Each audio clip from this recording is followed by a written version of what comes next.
So the valve guide, again, it's so underappreciated. I take these calls on the tech line all the time, and I've worked with Ed for a lot of years. I actually used to work for Rottler back in the day when Ed was still at Center, and he and I worked on the transitioning from vitrified abrasives to diamond. So I started working on that in 1995 actually.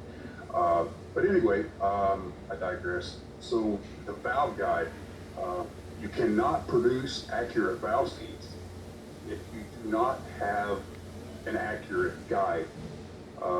So I challenge everyone to really think about how important sizing, surface finish, cylindricity of your valve guide is, and then as you move into the seat, how much better a seat you can make when you have a good reference point.